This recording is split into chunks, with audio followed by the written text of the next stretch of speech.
Assalamualaikum warahmatullahi wabarakatuh. Sahabat konsep kehidupan channel di mana saja berada, sehat walafiat dan mudah-mudahan senantiasa kita selalu dalam lindungan Allah Subhanahu wa taala. Amin ya rabbal alamin. Sahabat dan saudara-saudaraku, pada kesempatan ini saya akan menyampaikan sebuah informasi menarik ya. Informasi menarik tentang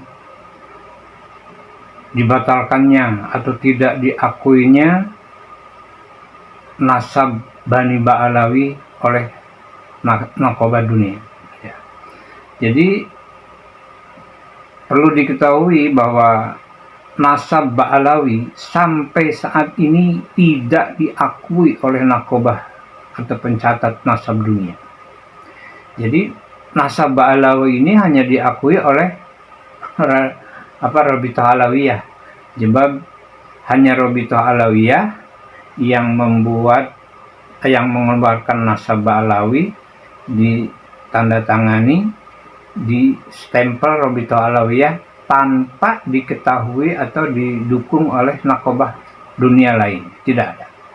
Nah, sedangkan yang kita tahu bahwa pencatatan atau pengakuan Naqobah nasab ini minimal harus diterima diakui oleh 6 dan 7 negara ya, di dunia ini. Nah, seperti kita tahu bahwa para ulama Indonesia yang berhubungan dengan Rasulullah telah memiliki pernyataan nasab yang diakui oleh Naqobah dunia yang ditandatangani oleh 6 sampai 7 negara ya. Jadi misalnya nasab tentang Dzurriyyah Rasulullah ya, yaitu turunan Wali Songo ya. Dari turunan ini, dari nasab ini, itu penandatanganannya oleh 6 sampai 7 negara yang mengakui bahwa nasab ini benar keturunan Rasulullah. Tidak seperti nasabnya Ba'alawi. Ba'alawi itu hanya mengeluarkan nasab menyatakan bahwa nasabnya ini adalah nasab Rasulullah, keturunan Rasulullah, tapi hanya ditandatangani oleh Rabithah Alawiyah di Jakarta ya. Jadi nasab Ba'alawi ini hanya ditandatangani di Jakarta.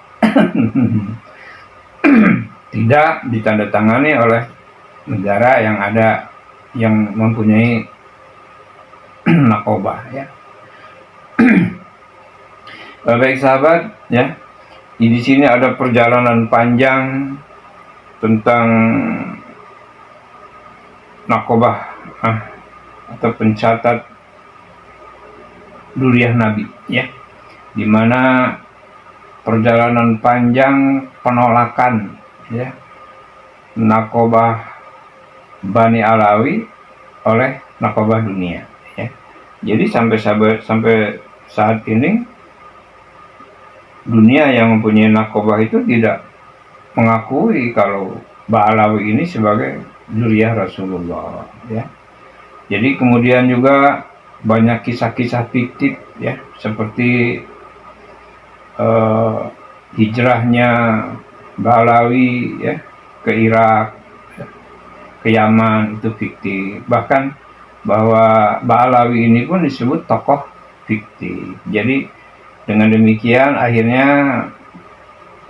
negara-negara yang memiliki Naqobah ya, yang memiliki pencatatan nasab, akhirnya tidak mau mengakui bahwa Ba'alawi ini sebagai Naqobah Dzurriyyah Rasulullah. Akhirnya sampai saat ini menggantung ya, hanya diakui oleh, jadi Naqobah Ba'alawi ini hanya tercatat dan terdaftar oleh Rabithah Alawiyah.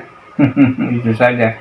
Jadi tidak diakui oleh Naqobah dunia. Dengan demikian makanya Naqobah Ba'alawi ini dibatalkan. Jadi makanya tidak sah ya, sebab tidak diakui oleh narkoba dunia.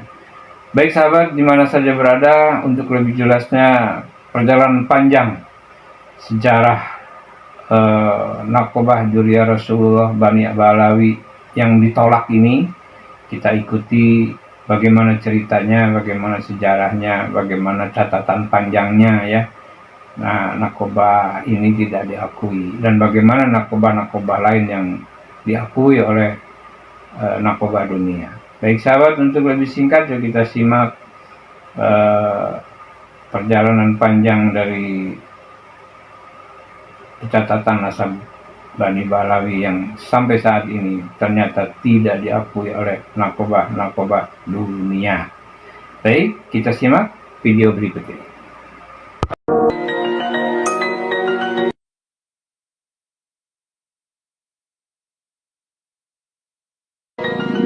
Assalamualaikum warahmatullahi wabarakatuh. Insan muslim. Polemik tentang nasab Sa'adah dan para syarif yang masih punya pertalian nasab ke Nabi Muhammad SAW masih terjaga secara turun-temurun. Baik dalam catatan kitab nasab maupun tulisan para ulama juga dari garis silsilah keluarga. Tetapi semenjak abad 11 barulah muncul ada salah satu klan kelompok masyarakat. Salah satunya Bani Ba'alawi yang secara terus terang menisbatkan punya jalur ke Nabi. Hal itu tentu saja menjadi polemik semenjak saat itu, terutama banyak pertentangan dari salah satu masih keluarga Bani Hashim, yang memang secara nyata merupakan masih punya pertalian dengan Nabi.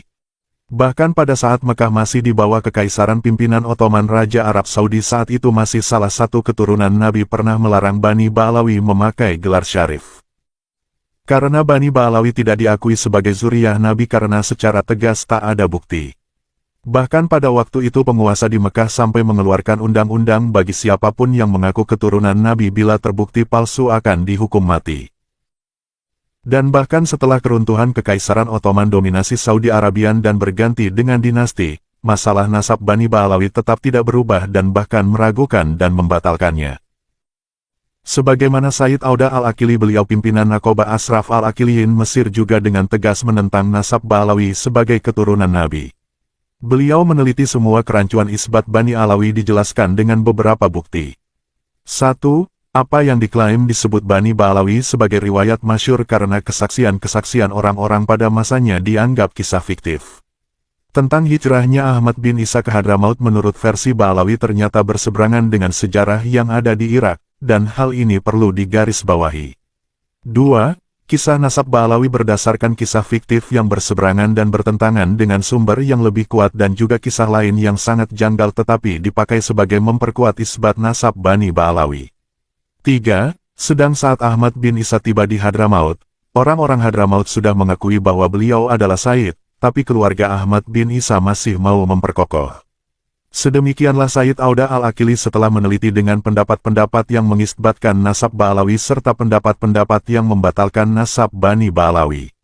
Maka dengan tegas beliau membatalkan nasab Bani Ba'alawi dengan pendapat-pendapat yang kuat, bukan dengan hanya asumsi-asumsi prasangka.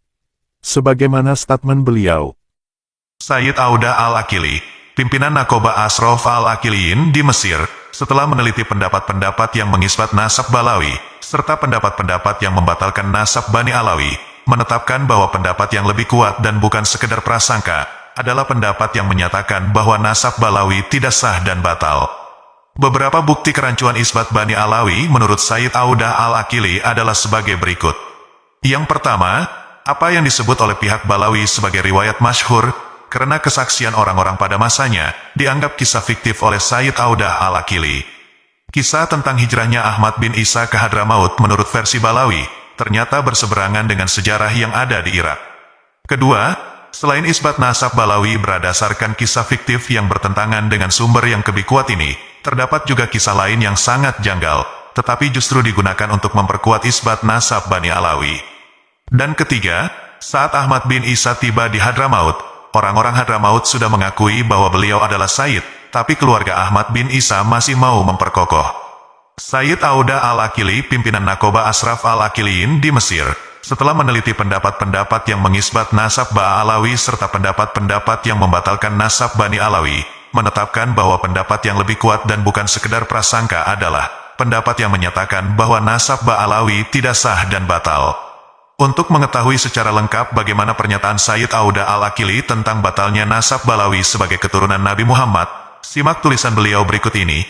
Pembatalan nasab Ba'alawi. Keluarga Ba'alawi, mereka juga disebut Bani Alawi dan keluarga Alawi. Mereka tinggal di Yaman, dan bernasabkan kepada Alawi bin Ubaidullah, bin Ahmed, bin Isa, bin Muhammad, bin Ali al-Uraidi, bin Imam Ja'far al-Sadiq. Al-Fahru al-Razi mengatakan dalam kitabnya Al-Shanjaro al-Mubarakah, bahwa Ahmed bin Isa memiliki 3 putra, yaitu Muhammad, Ali dan Al-Husain. Dia tidak memiliki seorang putra bernama Ubaidullah. Demikian juga, tidak seorang pun ahli nasab yang mutabar yang menyebutkan bahwa Ahmed bin Isa memiliki anak yang bernama Ubaidullah, dan di antara mereka adalah Al-Nasaba Ibnu Inaba Al-Hasani dalam kitab Umdat Al-Talib, Al-Nasaba Al-Sarif Ibnu Al-Taktaki dalam kitab Al-Ashili, Al-Nasaba Ibnu Muhana Al-Obaidili dalam kitab Al-Tazkirah. Oleh karena itu, silsilah atas keluarga Ba'alawi tidak sah dan tidak benar. Dan dalam peninggalan sejarah Irak, yang khusus untuk keluarga Al-Kabji Al-Husainiyah Al-Najafi, yang nasabnya sahih kepada Ali bin Ahmed bin Isa, disebutkan bahwa Ahmed bin Isa telah berimigrasi dari Baghdad ke Indonesia pada tahun 313 Hijriah. Dari kitab Ansab Al-Asyair Al-Arabiyah di An-Najaf Al-Asrof oleh Naji Wada Al-Saris. Namun, warisan keluarga Ba'alawi mengatakan bahwa dia berhijrah bersama putranya yang diduga Ubaidullah dari Basrah ke Hadramaut. Perlu dicatat bahwa sumber tertua untuk menyebutkan silsilah Ba'alawi adalah Al-Janadi, yang meninggal antara 730 Hijriah dan 732 Hijriah, dalam kitabnya Suluk fi Tabakat Al-Ulama wa Moluk, di mana ia berkata, di antara mereka, Abu Al-Hasan Ali bin Muhammad, bin Ahmad, bin Jadid, bin Ali, bin Muhammad, bin Jadid, bin Abdullah, bin Ahmed, bin Isa, bin Muhammad, bin Ali, bin Ja'far Al-Sadiq, bin Muhammad Al-Baka, bin Ali Zainal Abidin, bin Al-Husain, bin Ali bin Abi Talib. Dan Jadid adalah saudara Alawi, anak-anak dari Ubaidillah menurut warisan keluarga Ba'alawi. Dan kami menemukan bahwa ada perbedaan nama Ubaidillah bin Ahmed bin Isa, di mana sumber tertua, yaitu Al-Janadi, menyebut dia sebagai Abdullah bin Ahmed, dan bukan Ubaidillah. Hal tersebut merupakan sesuatu yang mengejutkan, mengingat ketenarannya yang luar biasa dalam sejarah Yaman pada umumnya, dan sejarah keluarga ini pada khususnya. Peninggalan sejarah Yaman menyebutkan adanya 2 peristiwa keraguan tentang silsilah keluarga Ba'alawi di masa lalu. Yang pertama, di masa Ahmed bin Isa dan putranya yang disangsikan, di mana Syekh Al-Hasawi menyebutkan dalam kitabnya Tasbit Al-Fawad, sebuah narasi legendaris bahwa beberapa orang Yaman meragukan garis keturunan Ahmed bin Isa, sehingga putranya disangsikan tadi, yaitu Ubaidillah, berhaji dengan banyak orang dari Hadramaut, dan dia bertemu dengan sekelompok orang dari Irak dan Basrah. Jadi mereka bersaksi kepadanya tentang kesahihan garis keturunannya, sehingga seolah-olah beliau adalah seorang yang terkenal dan masyhur, sehingga seluruh penduduk Irak dan Basrah mengenalnya. Maka beliau bertemu dengan sekelompok dari mereka, bukan karena janji, agar mereka mengenalnya dan bersaksi tentang keabsahan garis keturunannya.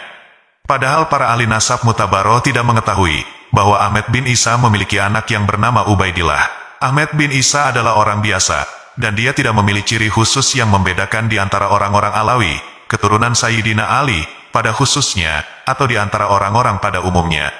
Sejauh semua orang Irak dan Basrah mengenalnya secara khusus, seperti yang disebutkan dalam warisan sejarah Irak, bahwa Ahmed bin Isa telah beremigrasi dari Baghdad, tempat tinggalnya, ke Indonesia, dan bukan dari Basrah ke Hadramaut. Perjalanannya ke Indonesia yang melalui laut, mengharuskan kehadirannya di Basrah selama beberapa hari sebelum menaiki kapal yang membawanya ke Indonesia, yang merupakan masa yang tidak cukup bagi seluruh masyarakat Basrah untuk mengenalnya.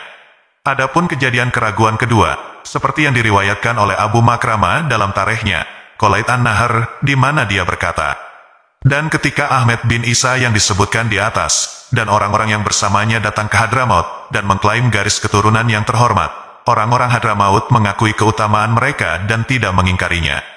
Kemudian setelah itu mereka ingin menegakkan bukti yang meneguhkan apa yang mereka dakwakan.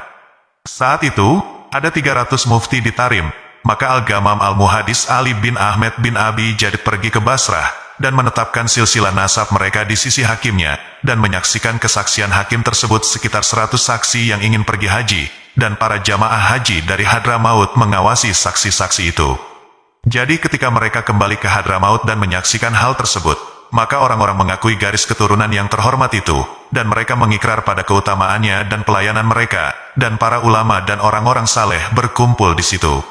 Teks ini menimbulkan beberapa pertanyaan, antara lain, jika Ubaidillah bin Ahmed bin Isa sudah membuktikan silsilahnya dalam perjalanannya ke Mekah, seperti yang kami sebutkan di atas, lalu bagaimana keraguan itu bisa muncul lagi ke dalam silsilah nasab keluarga ini? Ini berarti bahwa apa yang keluarga Ba'alawi ceritakan dalam warisannya, bahwa Ubaidillah bin Ahmed bin Isa membuktikan keabsahan garis keturunannya dalam perjalanannya ke Mekah, adalah klaim yang jauh dari kebenaran. Karena kita menemukan bahwa setelah puluhan tahun, keluarga yang sama itu dipaksa untuk mengisbat kembali garis keturunannya lagi, dan di depan masyarakat yang sama di mana ia tinggal. Adapun dalil pengisbatan silsilah nasab Ba'alawi oleh Hakim Basrah adalah dalil yang tidak jelas, karena bagaimana Hakim Basrah mengetahui silsilah nasab mereka, padahal keluarga Ahmed bin Isa tetap tinggal di Irak dan Syam, sementara dia tidak tahu bahwa ada putra Ahmad bin Isa yang bernama Ubaidillah atau Abdullah, seperti dalam riwayat sebelumnya. Kami telah menyebutkan bahwa para ahli nasab yang mutabaroh menyebutkan nama putra-putra Ahmed bin Isa, dan di antara mereka tidak yang bernama Ubaidillah yang disangkakan. Teks tersebut juga menyebutkan bahwa banyak orang menuntut kembali kebenaran nasab orang yang disangkakan tadi kepada Hakim Basrah, dan mungkin alasan yang telah kami sebutkan tadi menjelaskan alasannya. Adapun 100 orang yang bepergian bersamanya untuk berhaji, teks tidak menyebutkan bahwa mereka bersaksi tentang keabsahan nasabnya, tetapi mereka bersaksi atas keputusan hakim yang mensyahihkan nasab orang itu. Jadi itu adalah satu kesaksian saja, yaitu kesaksian hakim. Dan seperti yang kami sebutkan, kesaksian hakim tidak memiliki nilai nyata. Dan kesaksian tersebut adalah kesaksian yang diperdebatkan, karena teks tidak menyebutkan nama hakim atau di era apa dia hidup, dan oleh karena itu kita tidak tahu apa-apa tentang dia atau keandalannya. Narasi tersebut menunjukkan bahwa ada keraguan sejarah seputar silsilah nasab Ba'alawi dari orang Hadramaut, dan tidak bermanfaat sama sekali untuk mensyahihkan silsilah nasab ini. Sesungguhnya klaim silsilah nasab Al-Husaini ke Ba'alawi saat ini meluas kembali ke abad ke-8 Hijriah, karena kami tidak menemukan penulis yang dapat dipercaya, yang menyebutkan dugaan bernasabnya Ba'alawi kepada Husain sebelum abad ini. Ini adalah klaim yang sangat terlambat, karena kita telah tahu bahwa Ahmed bin Isa, di mana mereka, Ba'alawi, bernasabkan kepadanya, hidup di abad ke-4 Hijriah. Hal ini dibarengi dengan adanya keraguan sejarah tentang garis keturunan ini, sejak dimulainya dakwaan kebernasaban tersebut hingga saat ini. Dan kami sebelumnya telah berhenti di silsilah nasab ini untuk masalah-masalah yang sifatnya praduga, tetapi setelah meninjau secara ekstensif ucapan dan bukti dari pihak yang mengisbat nasab silsilah Ba'alawi dan ucapan pihak yang menolaknya, kami menemukan bahwa yang paling kuat dan terjauh dari dugaan, dan yang paling dekat dengan pendekatan para ahli nasab terdahulu, adalah pernyataan ketidaksahihan dan ketidakabsahan silsilah ini. Nakoba Ansab Sa'adah wa Ashraf Internasional sudah banyak yang mempublikasikan bahwa klan Ba'alawi ini batal alias ditolak, karena tidak ada dalam catatan kitab nasab mutabarah abad ke-4 Hijriah hingga abad ke-8 Hijriah, bahkan tidak tercatat dalam manuskrip Nakoba Ansab Sa'adah wa Ashraf resmi manapun di dunia. Di antara nakobah yang membatalkan nasab Ba'alawi tersambung ke Sayyidina Ali karramallahu wajhah adalah nakobah Ansab Ashraf Akiliyin, yaitu nakobah Ashraf Internasional yang ada di Mesir. Dalam laman resmi nakobah Ansab Ashraf Akiliyin, Syekh Said Asy-Syarif Audah Al-Akili selaku ketua nakib, mempublikasikan hasil penelitiannya di tahun 2010, bahwa nasab Ba'alawi batal dan tidak sah. Syekh Asy-Syarif Ahmed bin Sulaiman bin Sabah Abu Bakra Al-Turbani, ahli nasab dan sejarah Nakoba Sa'adah wa Ashraf Jordania, dalam kitabnya Al-Syuh Al-Ilmiyat fi Bayan Jal Kamal Al-Hut wa Butlan Kitabih Jami Al-Durar Al-Bahiyah, mengatakan, saya telah meneliti dan menemukan narasi yang lemah dan dilematis yang tidak bisa diterima akal sehat, bahkan orang awam pun sulit menerima, apalagi orang yang fasih dalam narasi dan logika. Saya menemukan kalimat pujian yang menyatakan bahwa Kamal Al-Haut bersambung ke Ahlu Bait Sayyidina Husain melalui Alawi Al-Hadromi. Dan kita tahu bahwa Alawi Al-Hadromi tidak bersambung ke Sayyidina Ali karramallahu wajhah sampai kapanpun, melainkan buatan kaum tasawuf untuk menguatkan klaim kewalian tokoh sufi mereka. Ungkap Syekh Syarif Ahmed bin Sulaiman bin Sabah Abu Bakra Al-Turbani. Dalam laman resmi Nakoba Ansab Sa'adah wa Ashraf Jordan disebutkan bahwa keluarga Ba'alawi mereka juga disebut Bani Alawi dan keluarga Alawi. Mereka tinggal di Yaman, dan berafiliasi dengan Alawi bin Ubaidillah, bin Ahmed, pendatang ke Hadramaut. Ibnu Isa, bin Muhammad, bin Ali al-Uraidi, bin Imam Ja'far al-Sadiq, dan garis keturunan ini tidak valid, seperti yang dikatakan Al-Fahar al-Razi dalam kitabnya Al-Syajarah al-Mubarakah, bahwa setelah Ahmed bin Isa dari 3 putra, Muhammad, Ali, dan Husain, dia tidak memiliki seorang putra bernama Ubaidillah, dan tidak ada ahli nasab yang menyebutkan bahwa Ahmad bin Isa adalah memiliki putra bernama Ubaidillah, atau memiliki keturunan dari putra-putranya yang bernama Ubaidillah. Adapun di antara ahli nasab tersebut adalah Nasabah Ibnu Inaba al-Hasani dalam kitab Umdah al-Talib, Nasabah al-Syarif Ibnu Tohtoki dalam kitab al-Ashili, Nasabah Ibnu Mihna al-Ubaidili dalam kitab al-Tazkiroh. Syekh Syarif Murad Sukri, sebagaimana ditulis di laman tersebut, menyatakan bahwa tidak memungkinkan seseorang atau kabilah bisa mengklaim memiliki nasab yang bersambung ke Sayyidina Ali karramallahu wajhah karena 2 alasan. Pertama, silsilah Bani Hashim terkenal sepanjang zaman, dan mereka memiliki orang-orang yang berpengetahuan tertulis. Dan mereka masyhur baik menjadi orang biasa maupun yang namanya tersohor, dan pihak otoritas kerajaan mengetahui dan mencatat mereka dan memenuhi hak-hak mereka, dan apa yang Allah telah mewajibkan mereka generasi demi generasi. Adapun garis keturunan yang muncul secara tiba-tiba, ditolak oleh pemiliknya. Kedua, sabda Nabi Muhammad, kafaro bi umri idiao nasabin la yurof. Kekufuran dalam urusanku adalah mengklaim silsilah yang tidak diketahui. Dalam Musnad Ahmad dan Ibnu Majah, dan banyak hadis yang serupa maknanya. Syekh Syarif Murad Sukri melanjutkan, ada diskusi panjang dalam perkara penetapan dan pembatalan silsilah nasab ini dengan